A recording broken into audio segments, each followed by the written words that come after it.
to this YouTube video on negative externalities in production. Remember, the word negative means it's harmful to third parties. And the usual vocab with externalities, we have MPC, marginal private cost, means the cost to produce an extra unit that the firm actually faces. They have to pay, they've got no option, they can't pay more, they can't pay less.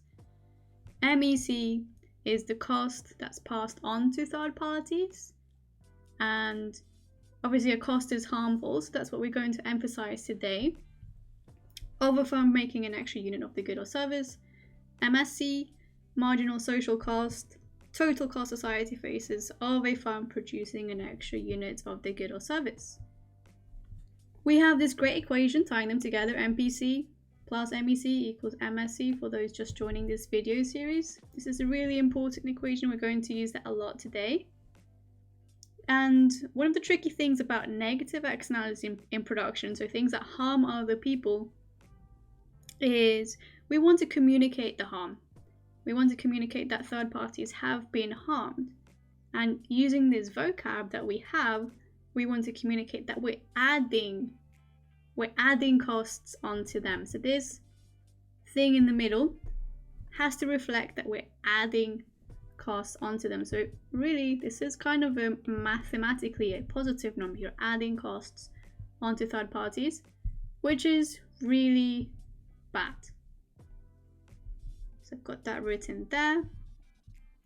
So MEC is mathematically a positive number. What that means, you're adding costs to third parties, which is bad news.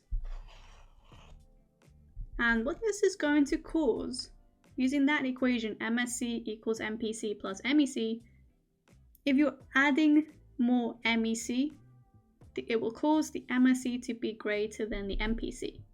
And this is something that people get confused with sometimes. When I say greater, when I say the MSC is greater than the MPC, I mean every unit. I mean every unit has had higher social costs than private costs. So because units are on the bottom, I mean like vertical, right? So I'm meaning that MSC must be drawn higher than the MPC at each level of output. So you're looking at like a vertical shift. MSC is vertically higher than the MPC curve, which kind of means it kind of like shifts left, which makes sense because higher costs of production faced by society means it can produce less.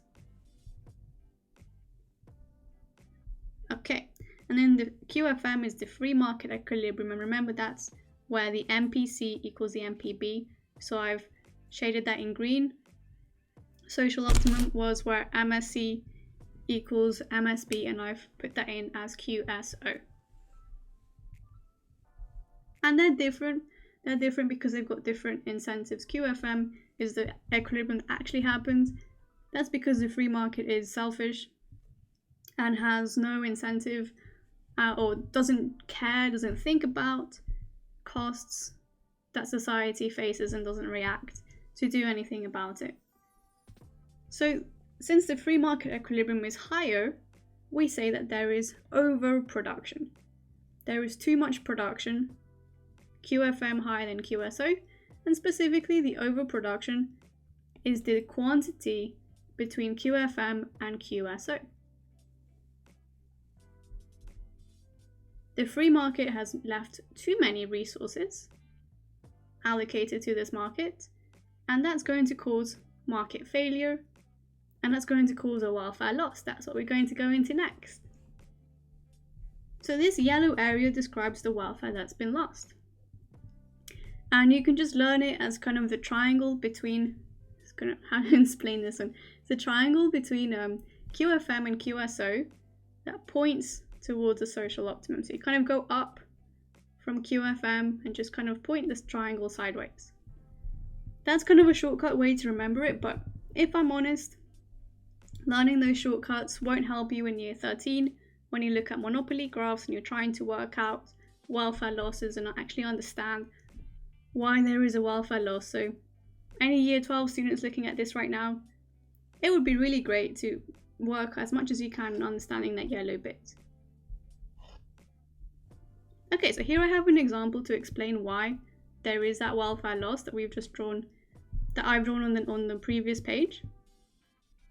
So it turns out that these units between the free market equilibrium and the social optimum equilibrium, all these units 5, 6, 7, 8, and 9, all of these have higher social costs than social benefits. So I'm comparing this one to this one. So for example, unit 5, go up, find the social cost curve, which is here. That's how much social costs there are, 20, and the social benefits are the same. Repeat for all the other quantities, and I've put them in here in this table. So unit 6 has a social benefit of, apparently this is a 16, and it has a social cost of 20. Therefore, that 6th unit adds 20 to costs and 16 to benefits. Therefore, it has harmed welfare overall to society by 4. It's been a -4 welfare impact for that sixth unit. For that 7th unit, adds 14 to welfare, 22 to costs, so it reduces welfare by 8. 8th unit reduces welfare by 12, and the 9th unit reduces welfare by 16. So let's imagine your total welfare at 5 units was 100. What would it be at unit 6? Well, it's going to be 4 less.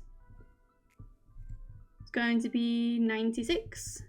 The 7th is going to take away 8. Here's where my mental maths. And then the 8th unit is going to take away 12. So we're going to go for 76 total welfare. So it's not negative yet necessarily. The next unit is going to take away 16, giving us 60. So this is just to illustrate that the welfare at 9 is not necessarily like negative. The 9th unit still is good for society because it still makes, in this case, 60 welfare. It's just not best, right? It would have been best to leave production at 6 in this case. Welfare would have been 96, and that would have been way better than welfare at 60. So if you sum up all these welfare impacts, you see that we're definitely worse off. If I were to kind of make a rule to summarize this, you should never ever produce units where MSC is higher than MSB, because these start to decrease total welfare, and that's bad if you want to be as best off as possible.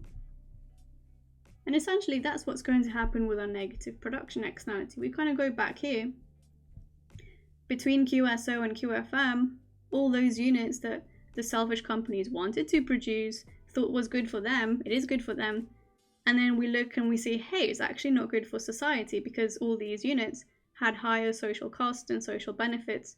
If you add up all those lines, you get this yellow area indicating all that welfare that has been lost that we've talked about here. So next video is going to be about total welfare gains.